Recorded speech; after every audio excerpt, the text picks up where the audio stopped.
탈중앙화, 이 크립토 프로젝트라면 어디든 따라다니는 핵심 키워드입니다. 그런데 막상 따져보면 정말 중요한 질문은 따로 있습니다. 그 프로젝트를 만든 회사가 뒤로 빠져도 네트워크가 혼자서 굴러갈 수 있느냐는 겁니다. 창업 회사가 손을 떼도 이 검증자들이 계속 돌아가고 개발자들이 알아서 모여들고 시장이 그 네트워크를 독립된 인프라로 인정해 주느냐. 이게 말은 쉬운데 실제로 그렇게 된 사례는 손에 꼽힙니다. 우리 같은 개미들 입장에서도 이런 질문은 참 오래 따라다녔습니다. 그리고 이번 XRP 레저 업데이트가 바로 그 자리를 정조준으로 건드리고 있습니다. 겉으로 드러난 사건은 단순합니다. XRP 레저의 핵심 서버 소프트웨어, 그러니까 네트워크를 실제로 돌리는 프로그램의 이름이 리플드에서 XRP-LD로 바뀌었습니다. 회사 이름인 리플이 들어간 표현을 걷어내고 프로토콜 이름인 XRP 레저를 앞세운 겁니다. 처음 들으면 이런 생각이 먼저 들 수도 있을 것 같습니다. 이름 바꾼다고 가격이 오르냐? 라는 건데 맞는 말입니다. 단기 가격만 놓고 보면 별일 아닐 수도 있습니다. 그런데 구조를 들여다보면 얘기가 꽤 달라지는 것 같기도 합니다. 이 업데이트는 가격이 아니라 XRP가 누구의 것이냐 이런 오래된 논쟁을 건드리고 있기 때문입니다. XRP를 오래 들고 계셨거나 지켜봐 왔던 분들이라면 이 뉴스가 왜 예민한지 바로 아실 수 있을 겁니다. XRP를 향한 가장 끈질긴 공격이 늘상 같은 자리였기 때문입니다. 결국 리플 코인이냐 아니냐, 리플이라는 회사가 너무 많이 쥐고 있는 것 아니냐, XRP 레저가 정말 독립된 네트워크가 맞냐, 이런 가격이 오를 때도 이런 질문들은 그림자처럼 붙어 다녔고 가격이 무너질 때는 더 사납게, 완전 사납게 돌아왔습니다. 다른 코인들은 기술이나 생태계로 평가받는데 XRP는 유독 리플이라는 회사와의 거리감으로 발목이 잡혀 있기도 했습니다. XRP 논쟁의 진짜 핵심은 그래서 기술이 아니라 인식이었다라고도 할 수 있을 것 같습니다. 물론 이번 업데이트를 통해서 리플이 XRP를 버렸다 이런 뜻은 전혀 아닙니다. 오히려 반대에 가깝습니다. XRP 레저가 리플이라는 회사 이름 하나로만 설명되던 시기에서 빠져나오려는 그런 움직임으로 바라보는 게 맞지 않나 생각됩니다. 한 문장으로 줄이면 이렇습니다. 리플이 사라진 게 아니라 XRP 레저가 앞으로 한 걸음 더 나온 겁니다. 회사가 발을 뺐다가 아니라 네트워크가 독립된 얼굴을 갖기 시작했다 이렇게 보는 게 맞지 않을까 생각됩니다. XRP 레저의 기존 서버 소프트웨어는 오랫동안 리플드라는 이름으로 불렸습니다. 초기 역사를 떠올리면 자연스러운 이름이었습니다. 리플이라는 회사가 이 생태계의 개발과 확산에서 실제로 가장 큰 몫을 했기 때문입니다. 그 이름을 이번에 XRP-LD 풀었으면 XRP 레저 데몬으로 바꿨습니다. 데몬은 컴퓨터 뒤에서 쉬지 않고 돌아가는 프로그램을 부르는 말입니다. 이 변경은 XLS0095라는 공식 제안을 통해서 정식으로 3.2.0 버전에 담겼습니다. 즉흥적인 결정이 아니라 커뮤니티 합의 절차를 한번 거친 변경이라는 것을 뜻합니다. 바뀐 건 프로그램 이름 하나가 아닙니다. 설정 파일 이름, 데이터베이스가 저장되는 경로, 코드 안에서 쓰는 표현, 빌드에 들어가는 항목까지 리플의 흔적을 XRP 레저 쪽으로 정리하는 그런 방향입니다. 기술자에게는 코드 청소이고 이 노드를 직접 돌리는 운영자에게는 새로운 경로로 갈아타야 하는 상당히 번거로울 수 있는 그런 작업입니다. 그런데 투자자에게는 이게 하나의 상징일 수가 있는 게 네트워크가 어느 회사의 이름으로 불리느냐 아니면 프로토콜 자체의 이름으로 불리느냐, 이 블록체인에서 이름은 단순한 라벨이 아니라 누가 소유하고 누가 통제하느냐를 떠올리게 하는 그런 신호이기 때문입니다. 물론 이름이 코드에서 줄었다라고 해서 XRP 레저가 하루아침에 완벽한 탈중앙화 네트워크가 되는 건 당연히 아닙니다. 이름을 떼는 일과 실제로 혼자 서는 일은 전혀 다른 문제이기 때문입니다. 진짜 독립을 보려면 따로 확인할 게 많습니다. 검증자가 얼마나 여러 나라 또 여러 주체에 흩어져 있는지, 노드를 누가 돌리는지, 핵심 개발이 특정 회사 한 곳에 쏠려 있지는 않은지, 물량과 거버넌스 구조는 어떤지 이런 질문들은 이번 업데이트로 풀린 게 아니라 지금도 그대로 남아 있습니다. 오히려 곱씹어 보일 대목이 하나 있습니다.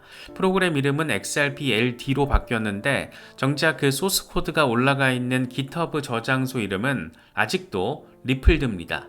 설치 파일을 내려받는 서버 주소 역시 여전히 리플의 도메인을 씁니다. 문패는 새로 달았는데 집 주소는 그대로인 겁니다. 이름을 바꿨다와 독립을 끝냈다 사이의 거리가 바로 여기에서 드러난 것 같습니다. 그러니까 이번 일을 완전한 독립선언으로 부르면 그건 분명한 과장이고 동시에 그냥 파일 이름 청소라고 깎아내려도 핵심을 놓치는 게 됩니다. 정확한 위치는 그 중간 어디쯤인 것 같습니다. 사실 이런 건 XRP만의 사정도 아닙니다. 이더리움도 한동안 이더리움 재단의 입김이 세다는 말을 들었고 최근에는 이 재단 무용론까지 나오고 있는 게 다름 아닌 이더리움 재단이기도 합니다. 또 솔라나 역시 솔라나 랩스라는 회사와 얼마나 분리되어 있느냐 이런 질문을 받아왔습니다. 누군가 만든 프로토콜이 그 창업 조직에서 천천히 떨어져 나오는 과정은 크립토 업계 전체가 공통으로 안고 있는 숙제입니다. 그래서 XRP 레저의 이번 이름 정리도 XRP 혼자 벌어진 특이한 사건이 아니라 업계가 함께 통과하는 길목 위에 놓고 보면 의미가 훨씬 더 선명해지는 것 같기도 합니다. 그래서 정리하면 이렇습니다. XRP 레저는 탈중앙화의 종착점에 도착한 게 아니라 리플 중심 이미지에서 XRP 레저 커뮤니티 중심 이미지로 옮겨가는 겁니다. 이번 3.2.0은 그 이동을 코드 차원에서 한번 확인시켜준 사건이라고 할 수 있을 겁니다. 완성이 아니라 방향이라는 거고, 그리고 그 방향이라는 것은 한 번에 끝나는 게 아니라 앞으로 같은 결의 변화가 더 이어질 수 있다는 것을 뜻하기도 합니다. 여기서 진짜 궁금한 건 타이밍인데 왜 하필 지금 리플이라는 이름을 덜어내는가? XRP의 발목을 잡은 것은 가격 변동성이 아니라 프레임이었습니다. 이게 독립된 자산인지 아니면 한 회사 사업의 연장선인지, XRP 레저가 누구나 쓰는 공용 네트워크인지, 특정 기업의 사설 네트워크인지 이런 물음들이 깔끔하게 풀리지 않다 보니까 기관 입장에서는 XRP를 검토할 때마다 한 발 물러서게 되는 그런 지점이 있었습니다. 이번 이름 정리는 바로 그런 그 물러섬을 줄이려는 작업으로 바라볼 수도 있을 것 같습니다. 쉽게 말해서 기관 꼬시기 위한 목적이 설정되어 있지 않나 그런 생각을 갖기에도 충분할 것 같습니다. 특히 규제 당국과 기관 투자자들은 기술 성능만 보질 않습니다. 빠르고 싸고 결제가 잘 된다는 것은 그들에게 있어서는 당연히 기본기일 뿐입니다. 그들은 더 깊게 들여다보는 건 따로 있습니다. 이 네트워크가 누구에게 기대고 있는가? 특정 회사가 마음대로 통제할 여지가 있는가? 문제가 생기면 법적 책임은 어디로 향하는가? 과거 리플과 미국 증권 당국 사이의 소송이 시장에 길게 남긴 것도 결국에는 이런 인식이었습니다. 법적 다툼 자체는 정리가 됐지만 리플과 XRP가 얼마나 떨어져 있느냐는 질문은 사람들 머릿속에 그대로 남아 있습니다. 바로 이 지점에서 이름이 힘을 씁니다. 핵심 소프트웨어 이름이 여전히 리플드라면 바깥에서는 이렇게 볼 수가 있습니다. XRP 레저라고 부르지만 결국 리플의 네트워크 아니냐. 내부 사정을 아는 사람은 더 복잡하게 설명할 수 있겠지만 시장의 인식은 의외로 단순합니다. 이름 하나가 이미지를 만듭니다. 반대로 XRP-LD라는 이름은 메시지가 다릅니다. 이건 리플의 사내 시스템이 아니라 XRP 레저라는 독립 프로토콜의 기준 프로그램이다. 이 메시지를 코드와 문서, 운영 환경 곳곳에 새겨넣는 그런 작업이다 라는 겁니다. 말로 하는 해명보다 시스템에 박아 넣는 사실이 더 오래 갈 수 있다는 점에서 나름의 의미 부여 충분히 가능할 것 같습니다. 그런데 정작 중요한 부분은 이름 뒤에 숨어 있습니다. 단순히 이름만 바꾼 업데이트가 아니라는 건데 공식 릴리즈 노트를 보면 단일 자산 금고, 그러니까 싱글 에셋 볼트, 대출 프로토콜, 허가형 탈중앙화 거래소, 다목적 토큰, 허가형 도메인, 이런 기능의 버그 수정이 함께 들어가 있습니다. 용어가 낯설어도 방향은 분명합니다.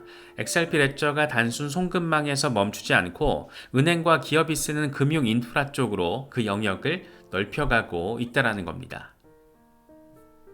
하나씩 풀면 이렇습니다. 단일 자산 금고는 특정 자산을 안전하게 보관하고 굴리는 구조입니다.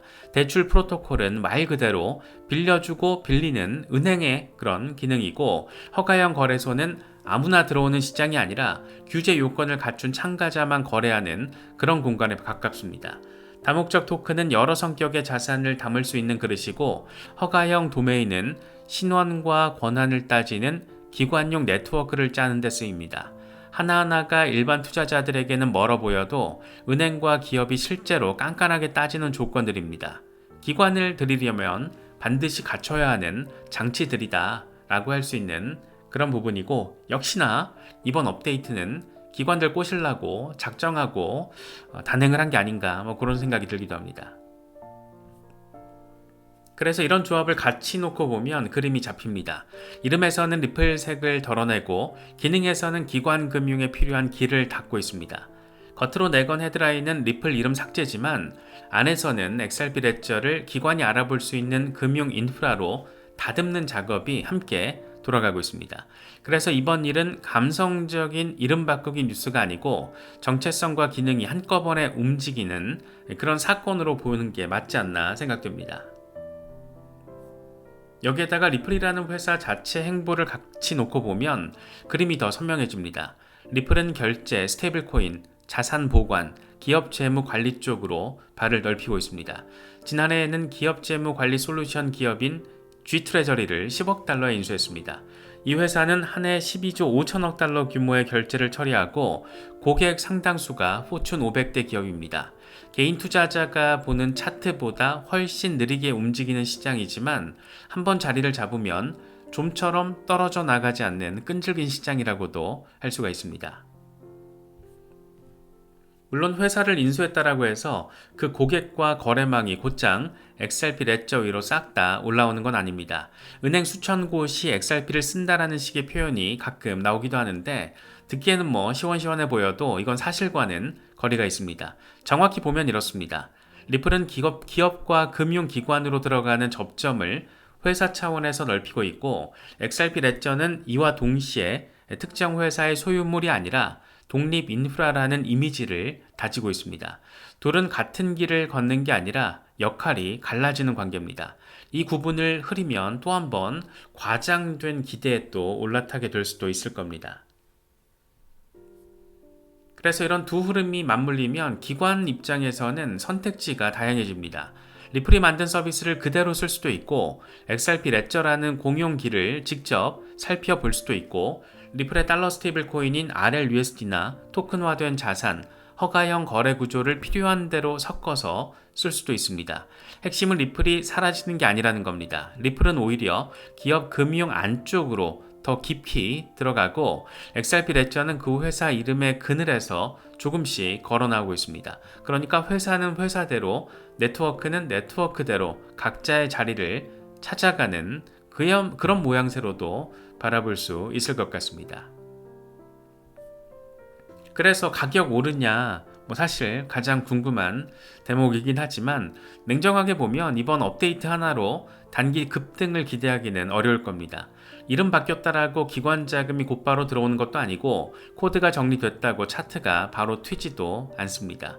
구조가 좋아지는 일과 가격이 오르는 일은 같은 줄에 놓이지 않는 것 같습니다. 이 둘을 떼어놓고 보지 않으면 좋은 뉴스에 기대만 키우다가 가격이 안 움직일 때 지쳐서 나가 떨어지게 됩니다. 비트코인조차 하물며 지금 어리버리 치고 있는데 이 와중에 XRP 혼자 치고 나간다라는 것은 어마무시한 어떤 재료가 등장하지 않는 이상 그렇게 간단치는 않을 겁니다. 물론 가격이 조용하다라는 이유로 의미 없다 이렇게 단정할 일도 아닙니다. 시장은 이런 변화를 대체로 늦게 받아들이는 경우가 많기 때문입니다. 처음에는 이름 바꾼 게 되수냐 이렇게 넘길 수가 있는데, 그러다가 규제 환경, 기관의 실제 사용, 토큰화 자산, 스테이블 코인, 허가형 금융망이 한 줄로 꿰이는 순간 뒤늦게 의미를 붙입니다. 그 변화는 처음부터 요란하게 오지 않습니다. 가끔은 이렇게 파일 이름을 바꾸는 건조하기 짝이 없는, 재미 더럽게 없는 그런 소식에서 조용히 시작되기도 합니다. 그래서 우리가 지켜봐야 될 점 한 4가지 정도로 추려보겠습니다. 먼저 XRP 레저의 검증자와 노드를 돌리는 주체가 실제로 더 다양해지는가, 그리고 금고와 대출, 허가형 거래소 같은 기능이 말잔치에서 끝나는 게 아니라 기관의 실제 진짜 사용 사례로 얼마나 잘 이어지는가. 세 번째로는 리플의 기업 금융 사업과 XRP 레저 사이에 눈에 보이는 연결고리가 잘 생기는가. 그리고 XRP가 그냥 들고 있는 자산을 넘어서 유동성을 잇는 브릿지, 결제, 담보, 정산 자산으로 쓰이는 흐름이 커지는가. 이 4가지가 하나씩 잘 채워진다면 이번 이름 변경은 단순 리브랜딩이 아니라 더 큰 변화의 출발점으로 다시 평가받을 수도 있을 겁니다. 반대로 따라오지 않는다면 상징적인 업데이트에 머물 가능성이 큽니다. 그래서 지금 필요한 자세는 환호도 실망도 아닌 구조를 차분히 점검하는 일이 아닐까 생각됩니다. 가격표만 들여다보면 답답한 시기인 건 사실 분명합니다. 다만 답답할수록 가격보다는 구조를 봐야 멘탈이 또 덜 흔들리는 것 같기도 합니다. 답답함은 흔히 변화가 아직 가격이 안 잡혔다라는 신호이기도 합니다. 물론 남은 숙제도 분명히 있습니다. XRP 물량 구조를 둘러싼 시장의 의심은 여전히 자리하고 있습니다. 실제 사용량이 가격을 받쳐줄 만큼 빠르게 느는지도 더 지켜봐야 할 겁니다.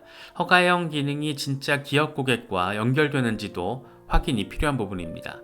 그리고 무엇보다 시장 전체에 돈이 들어오는 시기인지가 중요할 텐데 구조가 아무리 좋아져도 판 전체가 유동성의 C가 지금처럼 말라버리면 XRP 혼자 오래 버티긴 어려울 겁니다.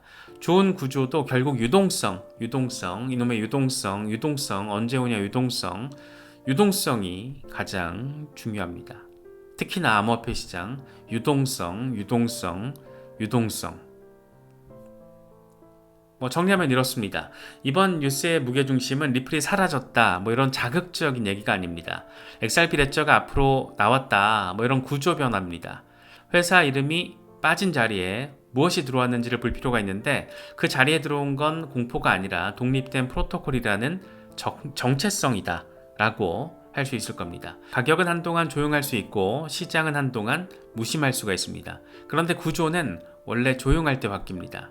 이번 이름 하나가 그 조용한 변화의 시작점으로 남을지 이제부터 함께 지켜보면 될 것 같습니다. XRP 홀더분들은 이런 소식들도 잘 참고하시면서 현명한 투자 스탠스 잘 견지하실 수 있으면 좋겠습니다.